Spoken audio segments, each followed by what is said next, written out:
Hello नमस्ते मिङावा सोनिका हेर न आज सुत्दा सुत्दै कन्डाभित्र घाम नै पसिराखेको थाहा नै भएन कन्डाभित्र घाम होइन क्या अब चाहिँ जुन पस्न आँट्यो रात परिसक्यो आज सुताइ परेछ कामबाट आएर हेर न कस्तो अल्छी लाग्छ अनि आज म चाहिँ अरू एउटा कुरा भन्न आएको छु भनेपछि मेरो बर्मा र थाइल्यान्ड पुग्दाखेरि कस्तो भयो अनि मेरो परिचय मेरो इन्ट्रोडक्सन दिन आउँछु ल अब स्टार्ट के हो इन्ट्रोडक्सन भनेर स्टार्ट गरौँला अब चाहिँ हेर्न कपाल फेरि भुत्नी जस्तै फेरि चुरेली जस्तै फलाला पारेर अलिकति कपाल कोर्छु ल स्टार्ट हेलो हेलो अब सुन्नु सबैजनालाई अब स्टार्ट गर्छु ल गाइस नमस्ते सम्पूर्णमा भगवानलाई म रोहनी पोखरेल म कलङ्कर्णी तथा मोडेल रोहनी पोखरेल म्यानमार थाइल्यान्डबाट म बर्मामा जन्मेको पहिले सुरु बर्माको खबर बताउँछु ल बर्मामा बस्दाखेरि कस्तो कस्तो भयो भनेर अब बर्माको खबर सुनाउँछु सुन्नु होला स्टार्ट 1 2 3 मुसाको तुरी उरो अनि म चाहिँ बर्मामा हुँदाखेरि सबैजनालाई भन्छु ल अब म चाहिँ बर्मामा बस्दाखेरि म चाहिँ अब बर्मामा बसेको कति 19 वर्षसम्म चाहिँ म 19 वर्षसम्म चाहिँ म बर्मामा बसेर आएको अनि भर्खर यहाँ थाइल्यान्ड बसेको चाहिँ 3 साल हुँदैछ पहिले सुरुमा चाहिँ बर्माको कुरा भन्छु अब बर्मामा जन्मेकी भयो फेरि हेर न बोल्छु भनेमा यहाँ थुक अर्न परेको यो सिगार अर्न परेको अचम्मै छ मेरो जिन्दगी बोल्नै दिन रन्डारको यो नाकले पनि मर्न सकेका बोकाहरू ल सुरु गरौँ अब फेरि खोकी लागेर फेरि सबै सुरु हुन्छ मेरो रोक्छ फेरि पहिले सुरुमा चाहिँ बर्माको कुरा गर्छु भने भए चाहिँ बर्मामा हुँदाखेरि हेर न बात नै गर्न दिन रन्डा घाँटीले ल मरिजा मर्नेसको बोको घाँटी यो नाकै थोडेर मर्नै आँट्छ फेरि बात गर्नै दिन हेर न फेरि आज योसँग बोल्छु भनेको नाक नै फेरि बन्नु हुने परेको रन्डा नाक अब चाहिँ सुरु गर्छु भने म फेरि खोकी सुरु भइहाल्छ क्या अब म चाहिँ बर्माको फर्स्ट चाहिँ बर्मामा कसरी बिताएँ बर्मा कसरी त्यो बसेर आएँ भन्छु ल पहिले सुरुमा चाहिँ सबैलाई नमस्ते र सन्डोक दिया सबैजनालाई मेरो नाम चाहिँ रोहानी पोखरेल अब बर्मामा हुँदाखेरि चाहिँ मेरो नाम चाहिँ पहिला सुरुको सबै घरमा सबैले बोलाउने नाम चाहिँ मेरो पुर्के भन्ने नाम थियो पहिले सुरुमा अनि दोस्रो नाम चपाङ थियो तेस्रो नाम दिदीहरूले बोलाउने नाम चाहिँ होइन नोहारनको नाम चाहिँ पदम बहादुर घरमा बोलाउने बाउले दिएको नाम चाहिँ पुर्के अनि मेरो दिदी छिमेकी दिदीले दिनुभएको चपाङ अनि बर्मा नाम चाहिँ चमेनाई बर्मा नाम मेरो नाम चाहिँ धेरै थियो क्या अब बर्मामा चाहिँ कस्तो हुन्छ भनेमा चाहिँ हाम्रो चाहिँ बर्मेली नेपाली होइन अब बर्मेली नेपाली हुनाले चाहिँ हाम्रो चाहिँ नाम धेरै हुन्छ अब चाहिँ बर्माको नाम चाहिँ अब मेरो चाहिँ बर्माको नाम पनि छ चमेनाई के अरे चमेनाई नेपाली नाम चाहिँ पदम बहादुर नोहारको नाम जे होस् हाम्रो चाहिँ केटा मान्छे अब मान्छे छौरी मान्छे जस्तै भएको अब यस्तै भगवानले हामीलाई त्यस्तै दिएको लाइफ हो अब हामीले पनि राम्रै गर्नुपर्छ नहुँदो काम अर्काको त्यो साथीहरूको पछाडि लागेर त्यो बिग्रिने साथीहरू त चाहिएन त्यस्तोमा त लाग्दिनँ म चुरोट सलै पान सान केही पनि खाँदिनँ अब त्यस्तै हुनु पर्यो अब त्यस्तै हो अब म चाहिँ त्यस्तै बस्छु अब पद्मबहादुर नोहारनको नाम अनि मेरो चाहिँ जन्मभूमि चाहिँ म्यानमार देशमा भएको त्यो पनि मोगौ सिटीमा गाउँघरमा हो अब मोगौ भनेको गाउँ अब नेपालमा हुन्छ कता गाउँ के गाउँ टिप्लिङ गाउँ झर्लाङ गाउँ भन्छ अब काठमाडौँबाट उतै त गाउँ नै भन्छ नि त्यस्तै नि हाम्रो चाहिँ अब काठमाडौँ कपिटल नेपालको कपिटल त के भन्छ नि त्यो काठमाडौँ अब बर्माको कपिटल भनेको नेपिर अब त्यो म पनि पुगेको छु घुमेको छु अब म चाहिँ बर्मामा बस्दाखेरि चाहिँ म चाहिँ पढाइ गरेँ क्या केजीबाट मैले 10 क्लाससम्म मैले पढ्दाखेरि 7 कक्षासम्म चाहिँ मेरो पढाइ पुरै राम्रो थियो क्या अनि 8 वर्ष अब मेरो जवानी भक्लक उम्लेर आयो अब जिरिङ हुन थाल्यो होइन त्यो जवानी जिरिङ हुन थाल्यो भने बाद चाहिँ अब मलाई चाहिँ अब डन्डीफोर है त्यो डन्डीफोर निस्केर आउँछ फेरि मुखभित्र पहिला मलाई डन्डीफोर भन्न आउँदैन रन्डीफोर भन्थे सरी ल गाइस माफी गर्नु होला छाडा भएमा चाहिँ पहिला सुरु भन्न आउने त मैले रन्डी फोर भन्थे लेकिन फेरि राम्ररी सोद्धा चाहिँ डन्डी फोर पो रहेछ अनि त्यो डन्डी फोर निस्केको चाहिँ जवान जनी भक्ला भक्ला उम्लेको बेलामा चाहिँ म चाहिँ पुरै त्यो छोड्दे पढाइ गर्न छोड्दे मन चाहिँ कता ध्यान गयो भने केटाहरू राम्रा राम्रा केटा देख्ने नहुने ओ कति राम्रा स्कुलमा त्यस्तो हुन्छ नि ओ कति राम्रो केटा हेर त त्यो चाहिँ मेरो पोइ ऊ कालीतिर पोइ कालीतिर पोइ त्यस्तो भन्थ्यो एकजना मेरो पनि हाम्रो जस्तै साथी पनि थिए अब म चाहिँ धेरै जस्तो चाहिँ छोरी मान्छेसँग स्कुलमा चाहिँ अब यस्तो खेल्छौँ होइन के रसी त्यो रसी उता यता समातेर उफ्रिने उता उफ्रिने यता उफ्रिने के भन्छ त्यो पनि खेल्थे त्यस्तो पनि खेल्थे अनि पुरै धेरै धेरै किसिमका खेल्थे अनि गड्डी पनि खेल्थ्यौँ हाम्रो त म त केटी मान्छेसँगै म अहिले मेला सेला बर्मामा हुन्छ मेला अब मेला लागे भए चाहिँ पुरै त्यस्तो खेलाउने कुरामा है छोरा मान्छेको छोरी मान्छेको हुँदै मलाई चाहिँ छोरा मान्छेको मन नै पर्दैन अनि एउटा चाहिँ मन पर्छ छोरा मान्छेको यो के भन्छ नि यस्तो माटो है यसरी गर्ने माटो यसरी त्यो लिने माटो कोतार्ने त्यो मेसिन थियो म चाहिँ त्यो चाहिँ पुरै मन पर्थ्यो है फेरि छोरा मान्छेले खेल्ने अनि मलाई भाँडाकुटी चाहिन्थ्यो अनि बेबी डल चाहिन्थ्यो त्यस्तो मात्रै खेल्ने क्या म चाहिँ अनि पढाइमा चाहिँ ध्यान नै दिएन अनि म त्यो 7 कक्षामा चाहिँ पुरै राम्रै थियो अनि 8 9 10 मा त पढाइ गर्न छोड्दिएको पढे 10 क्लाससम्म त पढे फिल त भएन 8 9 पनि अनि 10 क्लासमा पुरै अल्छे पहिले सुरुमा त यस्तो पढाइ गर्छु भन्थे हैन मैले पढाइ गर्छु यस्तो त्यो अब के भन्छ नि त्यो यो एक बर्माको ल्याङ्ग्वेज हुन्थ्यो अङ्ग्रेजी हुन्थ्यो म्याथमेटिक्स हुन्थ्यो साइन्स हुन्थ्यो अनि हिस्ट्री हुन्थ्यो त्यस्तो त्यस्तो हुन्छ सबै हुन्थ्यो क्या म त सबै त्यो गर्छु एउटा त घौन्डु निकाल्छु घौन्डुलाई के भन्छ अरे त्यो एजुकेसन के भन्छ त्यो निकाल्छु भने कहाँ घौन्डु नभन तिम्रो बाजे सबै फिल भएको मेरो एउटा मात्रै होइन सबै फिल भएर म त स्कुल नै निक्लिँदैन अनि मैले स्कुल एउटा कुरा भन्न बिर्सेँ क्या हाम्रो चाहिँ अब बर्माको स्कुल चाहिँ अब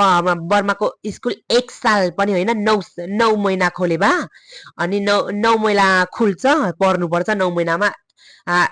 1 कक्षा भइन्छ क्या 1 कक्षा अनि त्यो 9 महिनामा फेरि 3 महिना बन्द हुन्छ त्यो के अरे स्कुल चाहिँ 3 महिना बन्द हुन्छ बन्द हुँदाखेरि चाहिँ हाम्रो चाहिँ नेपाली स्कुल पढिन्छ अब हाम्रो बर्मामा पनि नेपाली स्कुल धेरै छन् गुरु आमाले यस्तो राम्रो सिकाउनुहुन्छ कि हाम्रो अब म बर्माबाट नेपाली पुरै नेपाली बोल्न जानेको छु लेख्न पनि अब हाम्रो चाहिँ बर्मा स्कुल बन्द भएपछि चाहिँ नेपाली स्कुल पढ्ने नेपाली स्कुल बन्द भएपछि चाहिँ बर्मा स्कुल पढ्ने त्यस्तो गरिन्छ क्या अब पुरै राम्रो छ क्या हाम्रो देशमा पनि अहिले त राम्रो छैन अब त यो देशको समस्याले गर्दा काहीँ पनि पढ्न राम्रोसी पाउँदैन अब माथिबाट प्लेनले अलिकति बम सम हालिन्छ के भन्छ अरे लडाइँ बस्छ त्यसैले अब त्यो कुरामा चाहिँ धेरै नगरौँ अलिक खतरा छ अनि म 10 कक्षा भ्याएर मैले 10 क्लास भनौँ न 10 क्लास भ्याएर मैले चाहिँ अब बर्मा मेरो मोगौ सिटीबाट मैले मण्डले सिटीमा काम गरेर गरे पहिले फर्स्ट टाइममा यस्तो केटी मान्छे जस्तै बस्दै तिमी त छक्का हो कि क्या हो भन्छ मलाई कसैले आमा के भने आमा त त्यस्तै हो सानै बस्दा त्यस्तो बस्न हुन्न के भने आमा त मलाई चाहिँ शरम लाग्छ त्यो बेला चाहिँ भर्खर म पनि भर्खर जवानी पुगेको थिएँ भक्ला उम्लेको थिएँ मैले त्यस्तो बस्नु हुन्न छोरा मान्छे जस्तै बस्ने कति बस्थे त हुँदै हुन्न अब हाम्रो चाहिँ पुरै यो के भन्छ अरे पुरै सानैबाट हाम्रो यस्तै बसेर आउँदाखेरि चाहिँ हामीलाई त्यो के भन्छ अरे त्यो बदल नभएन क्या छोरा मान्छे जस्तो बस्नै सक्दिनँ क्या त्यस्तो भयो अनि म चाहिँ पुरै जसले जे भन्यो नि राख्दियो बस्ने हो त्यस्तै गर्दा कसैले पनि के भने पुरै कुरा काट्ने मान्छे थिएँ त छक्का यस्तो तैँले के गर खाँदिनेस् गरेर पनि खाँदिनस् के गरे छैन अहिलेसम्म मैले गरेका छु अब म चाहिँ त्यो पहिला राख्दिनु म चाहिँ त्यो अनि 1 साल आधीसम्म त्यो मण्डलीमा काम गरेर म फेरि पेउले भन्ने मेम्यो सिटीतिर गएँ काम गर्न त्यो पनि बेकरी के भन्छ अरे खनुङपाङ भन्ने छु के अरे पाउरोटीको दोकानमा मैले काम गरेँ है 10 महिना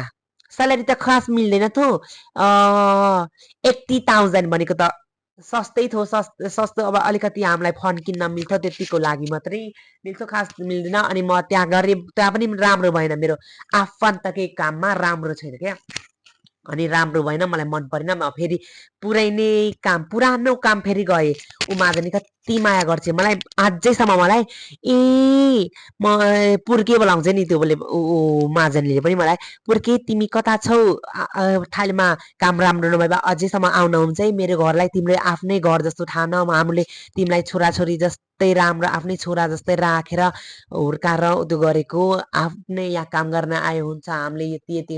तिमीले त्यो जस्तो गरेर दिन्छौँ भनेर बोलाएको बोलाइ छन्, कति माया गर्छन् अझैसम्म। अनि म फेरि त्यही गएको क्या फेरि त्यही काम गरेर राम्रोसी काम गरेँ 2 साल। राम्रोसी मलाई गाडी कुदाउन पनि आउँछ, गाडी कुदाउन पनि आउँछ, मोटर बाइक चलाउन पनि आउँछ। अनि मैले त्यहाँ 2 साल फेरि काम गरेर राम्रो अच्छै तर अनि अलिकति मेरो मम्मी आउनु हाम्रो नागरिकता बर्माको नागरिकता बन्यो। म टक्रक्कै लिएर म थाइल्यान्डतिर चढेर आएँ। तल्लो बाटो चोरी बाटो भन्छ नि। अब हामीले पैसा धेरै दिनुपर्छ त्यो चोरी। अलिकति बर्माको मान्छेलाई त दुःख छ। अब आउन पासपोर्ट बनाउन त्यो बेला पुरै गाह्रो थियो। पुरै गाह्रो थियो भनेमा चाहिँ हामीलाई चाहिँ कस्तो गाह्रो थियो भनेमा चाहिँ अब पासपोर्ट खुले थिएन, त्यो पासपोर्टको त्यो गराउने ठाउँ खोले थिएन, पुरै गाह्रो थियो। त्यसले त्यो बेला पुरै मान्छे मारेका थिए त्यो बर्मामा, त्यसैले गर्दा हाम्रो चोरी बाटो आयो। त्यो चोरी बाटो आउँदा पनि कति गाह्रो भयो भनेमा चाहिँ हामीलाई चाहिँ म र मेरो दाजु, मेरो भाइ, मेरो बहिनी, मेरो दिदीसँग आएको। म 5 जना भएर आएका। पुरै बर्मा देशमै त्यो है गाडीमाथि चढेर गएको। एक देश 3टा देश 4वटा देश कटेर आउनुपर्छ होइन यो थाइल्यान्डलाई। फेरि देश होइन, सिटी भनेको सरी। अनि त्यो गर्दाखेरि पुरै मामाले यस्तो भनेको पैसा पैसा पैसा बाटामा त पैसा फिजाएर आएका। हाम्रो पैसा यस्तो सक्यो कि यस्तो। अब हाम्रो बर्माको मान्छेलाई थाइल्यान्डमा पुरै गाह्रो छ क्या। अनि कता जान्छौ, कहाँ जान्छौ सबै भन्नुपर्छ, नभन्दा फेरि पर्खाइदिन्छ बर्मातिर फेरि त्यस्तो। अनि ताछिलै भन्ने सिटी आइपुग्यो। ताछिलै अब ताछिलै र थाइल्यान्ड चाहिँ नजिकै अब जानै मिल्छ। अब नागरिकता भएपछि चाहिँ अब 7 दिनको पासपोर्टले जान हुन्छ क्या। अब त्यहाँ बनाएर 1000 च्याट मात्रै। अब बर्माको लागि त च्या भन्छ नि पैसालाई, अब नेपालकोलाई चाहिँ अब रुपियाँ भन्छ, थाइल्यान्डमा बात त्यस्तै। अनि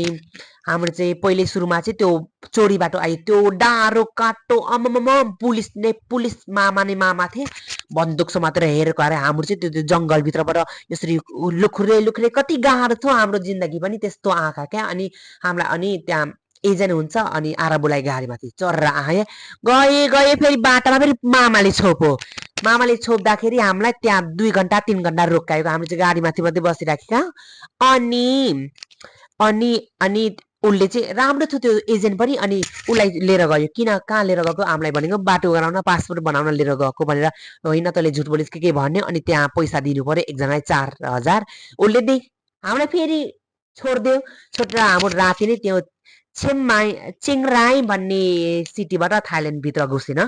अनि चेङराई सिटीबाट हामीले यता उता आएका के भन्छ अरे अब यो ब्याङ्ककको बस चढेर आएका। अनि त्यो बसमा चढ्दाखेरि चाहिँ हामीलाई चाहिँ केही बोल्न दिन्न क्या। अब हामीलाई चाहिँ खुरुखुरु लिएर जाने, पैसा पनि दाम दिनुपर्छ, 5000 7000 दिनुपर्छ कुरो पनि। अनि ब्याङ्कक बाहिरै झारिदिन्छ। झार्ने बित्तिकै ट्याक्सी आउँछ खुरेकै छ र घरभित्रैसम्म लिएर गइदिन्छ। कस्तो मजा। पहिले सुरुमा चाहिँ के डिफिकल्ट भयो चाहिँ हामीलाई चाहिँ त्यो के भन्छ नि त्यो पहिले सुरुमा के डिफिकल्ट भयो भनेपछि त्यो पहिले सुरु आउँदाखेरि चाहिँ त्यो माथिल्लो बाटो चढ्दाखेरि अनि पक्लाई खाँदाखेरि त्यो डिफिकल्ट। अरू केही सजिलै इजीसँग आइपुगे। अनि हाम्रो थाइल्यान्ड आइपुगेर पुरै राम्रो देश, कति राम्रो, अर्काको देश पुरै राम्रो त्यस्तो ठाने। अनि आइपुगे घरभित्र। अनि घरभित्र पनि आइपुगे। कति गरम थियो, कति गरम, मर्ने नसकेको गरम त्यो थाइल्यान्डको पहिले सुरुमा। अनि 1 महिना पनि पुरा बस्यो। बस्दै काम मिल्यो एउटा आरबीको दोकानमा काम मिल्यो। के काम भने भाडा मोल्ने काम। म र मेरो दाजु, मेरो भाइ चाहिँ भाडा मास्ने, मेरो दाइ चाहिँ गाडी पछि लाग्ने काम मिल्यो। एकजनालाई 10,000 को बाटको त्यो काम मिल्यो। अनि अझै होस् काम गरौँ, के हतियार पनि थिएन। अनि यहाँ हाम्रो जग्गाबाट त्यो जग्गा जानलाई 1 घन्टा लाग्छ गाडीसँग। त्यो जाम भएको बेला त पुरै 2 घन्टा जति लाग्छ। कहिलेकाहीँ ढिलो हुन्छ, कहिलेकाहीँ। अनि त्यहाँ गरे हामीले। त्यहाँ गर्ने बित्तिकै 1 महिना आधीमा हामीलाई मामाले छोप्यो। न बात छ, न पासपोर्ट छ, न कागज छ, केही हतियार थिएन। मलाई चाहिँ सोधेन। म चाहिँ अलग्गै बसे थिएँ। मेरो दादा र मेरो भाइ चाहिँ सँगै बसे थिए। सँगै बसेर छोप्यो। छोप्यो उसलाई छोप्यो पासपोर्ट पासपोर्ट मलाई चाहिँ भने पासपोर्ट उसले गरेको छु भएको छैन उसले दिएको छैन भनेको त त जा भने मैले चाहिँ मेखाउ चाहिँ के भन्छ अरे मलाई चाहिँ याद थाहा छैन नि भर्खर 1 महिना आधी भयो त म आएको अनि मैले चाहिँ बुझिनँ त्यो बात अनि आऊ आऊ भने मलाई चाहिँ के बोल्ला नि म चाहिँ खप्लक्कै घुसेर म पनि गइदिएको फन थिएन मेरो दादासँग मेरो भाइसँग एउटै मेरो फन थियो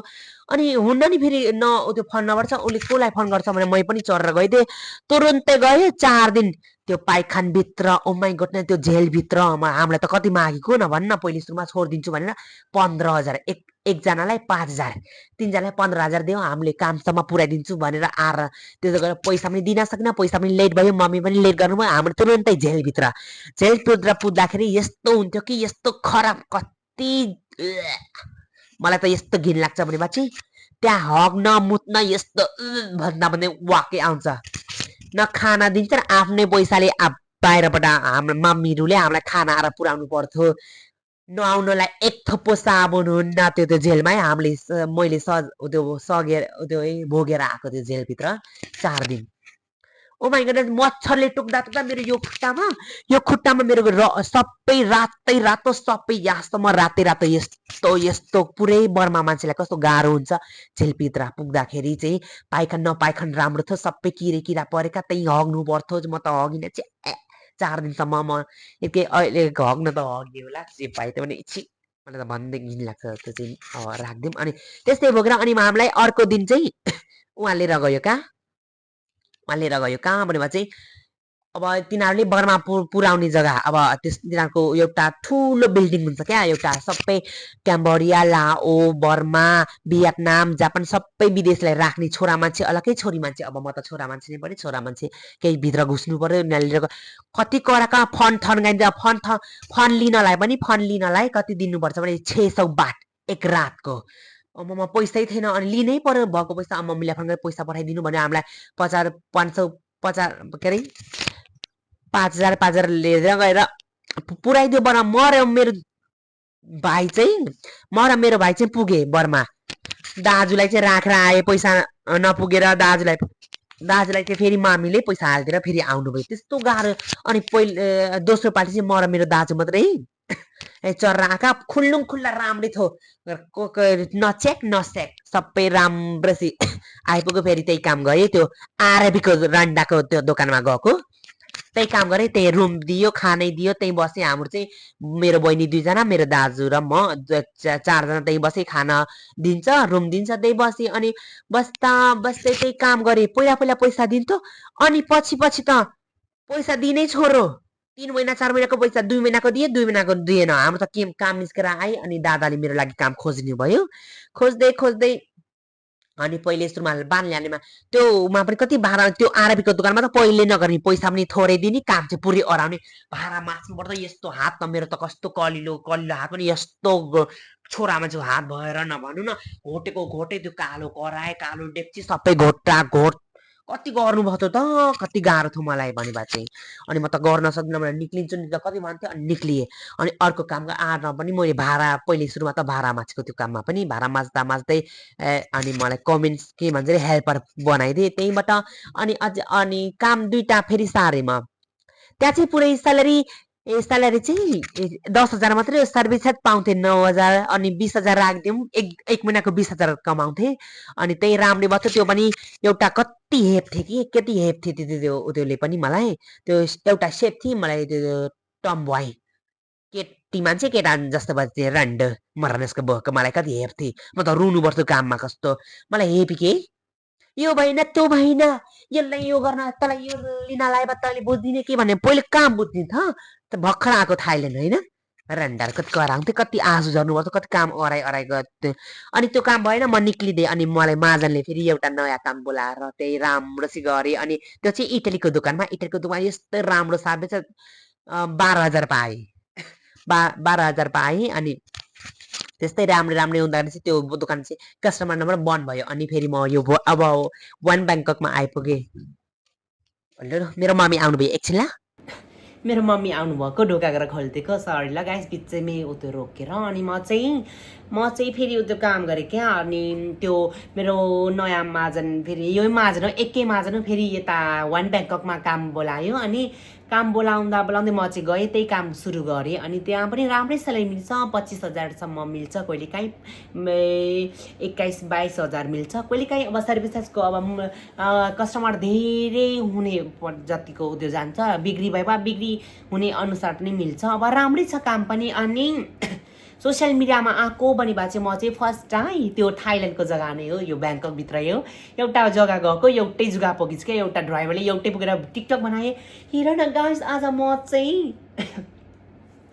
हेर न आज म एउटा थकान गएको हेर न बाटोमा रोकाइदिएछ गाडी गल्ती भएर चर्च गाह्रो भयो यहाँभित्र भनेको त त्यो भाइरल भयो यहाँभित्र गाह्रो भएछ अनि दोस्रो पाल्टोमा चाहिँ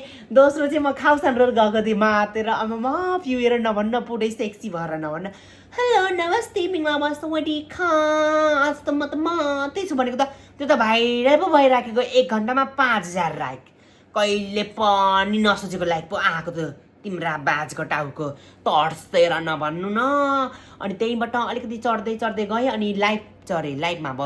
बस्दाखेरि नेपालका दाजुभाइ राम्रा दिदीबहिनीसँग भेटेँ बोल्दै गरेर अनि त्यस्तै गएँ पहिला चाहिँ यही थाइल्यान्डभित्रका नेपालीले बर्मा र थाइल्यान्डका नेपालीले जान्ने थिएँ म रोहनी भनेर अनि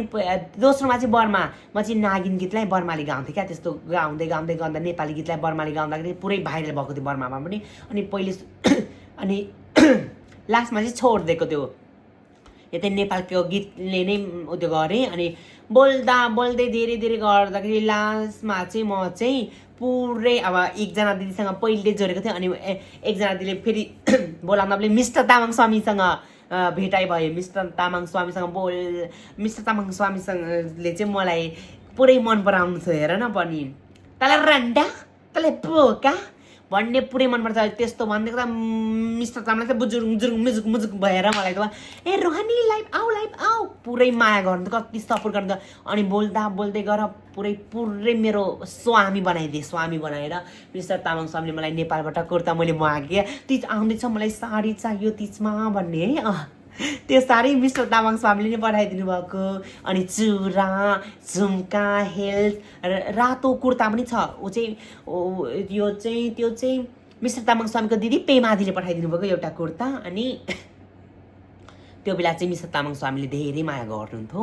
अनि के पठाइदिनु भयो त टिएमजी ब्रान्डको लुगा पनि पठाइदिनु भयो अनि धेरै माया सपोर्ट गर्दा धेरै मम्मा है अर्काको बात सुन्दै भएर मिस्टर तामाङ स्वामीले मेरो झगडा गरेको नभन्नु न मैले गाली गरिदिएको धन्नाले मिस्टर तामाङ स्वामी तिन महिना मसँग बोल्नु भएन अनि 3 महिना बोल्नु भएन अनि म फेरि मिस्टर तामाङ स्वामीलाई मैले पनि गिफ्ट पठाएको थिएँ एउटा कप एउटा टी सर्ट अनि सर्ट होला कस्तो राम्रो सुहाएको मैले पनि पठाइदिएको थिएँ क्या अलिकति धेरै त पठाउन सकिनँ होइन अनि थोरै पठाइदिएको अनि भावना दिदीले लिएर जाइदिनु भएको भावना दिदी हुनुहुन्छ नि नेपालबाट मिस्टर तामाङ स्वामीको फ्रेन्ड अनि त्यस्तै बोल्दा फेरि राम्रो भयो अनि मिस्टर तामाङ स्वामीले टन्टा भएर मेरो राम्रो भयो बोल्न आँटेँ बोल्दै फेरि अझैसम्म बोलेको छु अनि लास्टमा त मलाई मिस्टर तामाङ स्वामीले सिजलिङ दिदीसँग भेटाइदिनु भएको सिजलिङ दिदी भनेको चाहिँ युट्युबमा पुरै भाइरल हुन्छ फेमस हुने सिजलिङ दिदीले मलाई पनि सिजलिङ दिदीले पनि मलाई आजसम्म धेरै सपोर्ट गर्नुपर्छ क्या अब भर्खर भेटेको छु 1 महिना भएको छ भर्खर 1 महिना जतिको भएको छ धेरै सपोर्ट गर्नुपर्छ धेरै माया छ मिस्टर तामाङ स्वामी अनि सिजलिङ दिदीलाई धेरै माया छ अनि मेरो भगवान दर्शक श्वेतालाई टिकटकबाट युट्युबबाट सबैले हेरिदिने भगवानहरूलाई पनि धेरै धन्यवाद छ मेरो टिकटक र मेरो युट्युबलाई धेरै माया गरिदिनु होला अझै सपोर्ट दिनु होला गाली नगरिदिनु होला नराम्रो कमेन्ट नगरिदिनु होला भनेर अनुरोध गर्दछु क्या भनौँ अब आजको त यति नै हो ब्लग त खास त म भयो होला आजको त धेरै पनि लामो भइसक्यो अनि धेरै माया छ मिस्टर तामाङ स्वामी र सिजलिङ दिदीलाई अनि मिस्टर तामाङ स्वामी र सिजलिङ दिदीको बिहामा त म नै नाच्छु रातो साडी लगाएर के भन्छ त्यो गाना जुत्ता लुकाको हेर हाम्रो भेनाजुले चित्त दुखाएको म चाहिँ त्यो बेला चाहिँ सिजलिङ दिदी भट्टी बस्ने हो किनभने चाहिँ म जुत्ता लुकाउन क्या पैसा त निकाल्नु पर्यो नि मिस्टर तामाङ स्वामीको फेरि 1 रुपियाँ 2 रुपियाँ दिएर फेरि मैले त मान्दिनँ फेरि साडीहरू त सानातिना छन् है ठुला ठुला छन् फेरि सालीहरू हैन गाइस भन्नुस् त ल यति नै हो मेरो ब्लग धेरै धेरै माया दिएकोमा थ्याङ्क यू मिस्टर तामाङ स्वामी र मेरो सिजलिङ दिदीलाई चुम्मा छ क्या सिजलिङ दिदीलाई नि मिस्टर तामाङ स्वामीलाई त भयो चुम्मा दिए बा फेरि दारले घोच्छन् भन्छन् फेरि रन्डारले सरी सरी ए भगवान् माफ गर्नु मिस्टर तामाङ स्वामीलाई गाली पो गरेको होइन क्या फेरि तँलाई रन्डामले त बिर्सेर निस्किन्छ सरी ल गाइस फेरि माफ गरिदिनु फेरि मलाई मार्नुहुन्छ फेरि ल यति नै ल गाइस सबैजनालाई अनुरोध गर्छु अब चाहिँ म सबैजना धेरै धेरै धन्यवाद छ मेरो युट्युबमा पनि सबैले सब्सक्राइब गरिदिनु अनि छौको घन्टामा टिङ टिङ गरेर बजाइदिनु bye bye see you next blog